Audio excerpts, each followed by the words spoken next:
Yo les potes, c'est Titis Sako, j'espère qu'encore vous allez bien. Là vous allez vous dire, oh Titis, tu ne laisses pas une minute de répit. Eh ben c'est bien. Alors du coup, en fait je vais vous faire montrer des jeux. Je vais faire le top 7 ou 6. Attendez. Attendez, je vais voir combien j'en ai 5. Non mais il y a des jeux aussi sur PC dont je vais parler. Du coup je vais faire top 5 ou 6 ou 7 des jeux qui m'ont le plus terrifié. Du coup, cinquième place. Attendez. C'est pas mis en bonne place. Et moi, c'est important. C'est mis en bonne place. Hop, hop là, hop là, hop là, hop là, hop là. Voilà. C'est bon. Du coup, premier jeu, on commence. Resident Evil Révélation 2. Celui-là, franchement, je l'avais kiffé, mais d'un tel, d'un tel, d'un tel bon Resident Evil. Franchement, il tuait. Il y avait il y avait le nouveau virus de la peur là. Après, il y avait, en plus, on retrouvait Claire. Il y avait Barry aussi. Barry, je vous rappelle Barry. Et du coup, voilà, franchement, il était super et tout. Il m'avait terrifié de temps en temps avec Alex Wesker. Parce que Albert, vous vous souvenez sûrement d'Albert. Mais il y avait Alex aussi dans celui-là. Dans celui-là, mais Albert il était mort. Du coup, Alex a pris sa place. Et franchement, ça le faisait terrifier et tout. Après, à la fin, je vais pas vous spoiler la fin. Je vous spoil le boss. Genre, le boss c'était Alex, genre comme ça là. Elle avait quatre pattes ou je ne me souviens plus. Mais franchement, elle était chaude. Du coup, quatrième place. Enfin, ah bah non, ça marche pas. Du coup, lui il est placé en septième place. Lui, sixième place. Fear 3. Bah oui, hein. Fear. Comment ne oublier Fear? Comment oublier un tel jeu pareil? Fear le 3. En fait, je vais vous dire pourquoi je trouve que le 3 est mieux que le 2, je dirais. Le deux, franchement, je parle même pas d'horreur. Je parle d'action. Action, il est quand même nul, hein, parce que les IA, on dirait. Les IA dans le 2, franchement, ils sont nuls. Et dans le 3, c'est. Voilà, ça va, quoi. C'est un jeu. En plus, ça va, quoi. En plus, je sais pas si vous voyez là. Attendez. Hop là. Il est là, regardez-le. Lui, lui, je me souviens très bien de lui. C'était un putain d'enfoiré qui se met invisible et tout. Et franchement, voilà. Du coup, là, on est à la cinquième place. Cinquième place, ce n'est pas un jeu que j'ai sur Xbox, c'est un jeu PC. Et du coup, comment voulez-vous que je parle d'un jeu PC si je ne parle pas de Outlast? Eh bah oui, Outlast. Logique, non? Outlast, vous devez connaître. Moi, je l'ai sur PC de base, hein. Du coup, Outlast, franchement, je vais vous dire, c'est un jeu super, voilà, à faire et tout. C'est un bon jeu horreur. Après, voilà. Euh, Du coup, moi, le moment le plus terrifiant dans Outlast, dans le 1, hein, pas le 2, attention. Je dirais. Je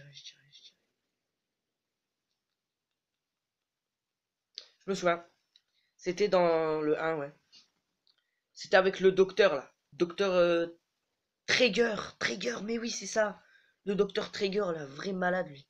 Genre, il arrive et tout, il fait tu dois manger d'autres choses, je sais pas quoi. Là. Et il fait ça et tout, c'est un vrai fou.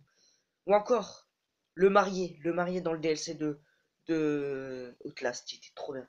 Lui, c'était un vrai malade dans sa tête, vu que, genre, il arrivait et tout. Et voilà, c'est un peu glauque son histoire.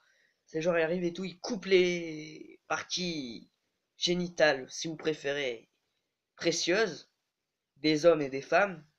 Et genre, il les prenait, il les rassemblait, après, genre, il transformait les hommes avec les parties précieuses des femmes et les femmes avec les parties précieuses des hommes. Mais vous avez compris, ça marche pas du tout comme ça. Du coup, bah voilà. C'était quand même terrifiant parce qu'il est coupé, voilà.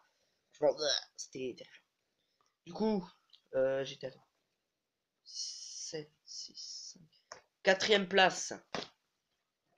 Quatrième place, Alan Wake. Voilà, c'est sûr que vous voyez pas, mais il est écrit Alan Wake. Hein. C'est à l'envers, bah oui. Attendez, c'est comme ça. Ah non, c'est pire. Du coup, Alan Wake, qu'est-ce que je pense de ce jeu, franchement?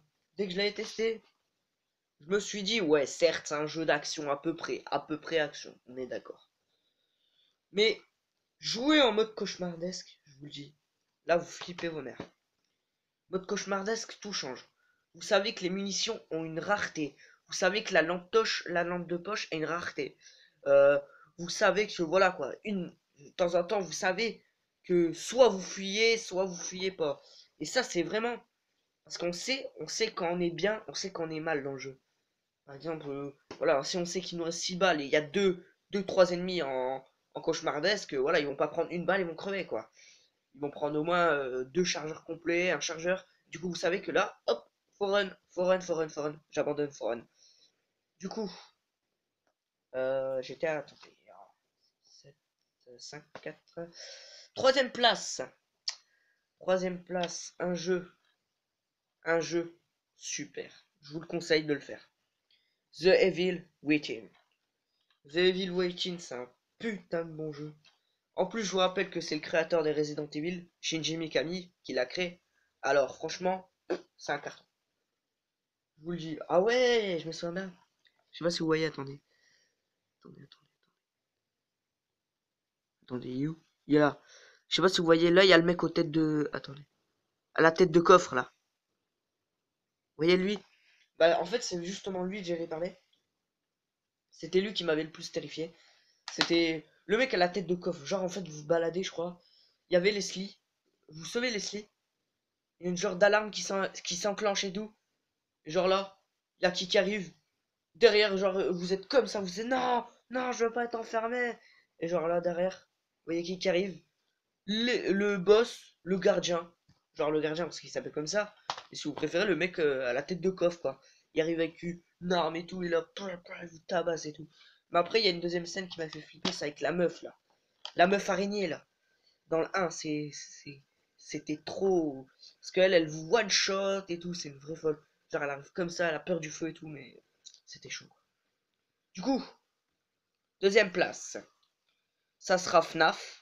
FNAF, bah oui, comment oublier FNAF? Si vous connaissez pas Five Nights at Freddy's pour les autres, c'est le meilleur jeu. Pas horreur, non, non, je qualifierais pas ça quand même de meilleur jeu, non, non. Mais je dirais, il mérite quand même sa place. C'est important. Waouh, arrêtez de tomber. Attendez, vite fait. Franchement, FNAF, parce que déjà que c'est un jeu d'horreur, voilà, avec jumpscare et tout. Surtout le 4, hein, il est terrifiant. Mais il y a une histoire, FNAF. Il cache une vraie histoire. Et c'est ça que c'est important de le savoir. C'est ça qu'en fait il me donne envie de voilà quoi le faire tout ça. Du coup, première place. Et là, attendez, ça a été très difficile de qualifier ça en première place. Parce que c'est, doutez-vous, hein, c'est un Silent Hill, obligé, vous connaissez. Et du coup, bah, c'est lequel? C'est le HD Collection. Et j'ai choisi pour le qualifier, c'est le 2 qui est là. Vous avez vu? Voilà, le 2. Silent Hill 2, hein. L'un de... Franchement, ça a été dur, hein. Au début, j'allais prendre le Dome pour. Mais après, je me suis dit, vaut mieux rester encore sur le 2. Le 2, hein, personne n'a réussi à le détrôner, hein. Silent Hill 2. Toujours le meilleur jeu, hein, pour moi, d'horreur. Toujours. Toujours. Survival Horror, c'est celui-là le meilleur. Faites-le, refaites-le 10 fois, 20 fois, 30 fois, 40 fois, 50 fois, vous aurez peur. C'est obligé. C'est l'un des meilleurs jeux de la Terre, obligé. Et du coup, ben, qu'est-ce qu'en fait, pourquoi ça serait pas le 3? Ben ça, je vous demande bien. Parce qu'en fait, les deux là, le 2 et le 3, ils ont bien une atmosphère très particulière. Parce que le 2, voilà, c'est macabre et tout. Et le 3, c'est bien plus macabre, avec du sang partout et tout. Mais voilà, quoi. Vous doutez même pas c'est quoi le bordel. Voilà, quoi. C'est un vrai massacre. L'histoire, elle est bien. Le jeu, il est bien. Des frissons, rien que en entendant les musiques. La bande son, elle est super. Euh, les sons, enfin non, pas les sons. Les monstres, les designs des monstres, super. Que ça soit Pyramid Head ou bien tous les autres. Voilà quoi, faut pas oublier ce jeu, c'est super. C'est important. Et du coup, c'est là que s'achève la vidéo. J'espère qu'elle vous aura plu. Et du coup, je vais faire un petit truc pour vous. Et du coup, vous disiez sûrement, ouais, mais là, c'est quand même pas notre avis, ce top. Je me suis qualifié avant tout sur mes expériences de jeux vidéo. C'est-à-dire tous les jeux que je vous ai racontés là, c'est que des jeux que j'ai déjà joué et que j'ai déjà été terrifié. Et du coup, vous, si vous avez des tops à me proposer de top 10, top 5, top 6, je m'en bats les couilles. tu me proposes ton top, tu me le mets dans les commentaires et moi je regarde. Voilà, c'est tout. Du coup, les mecs, je vous dis ciao. J'espère que vous avez apprécié.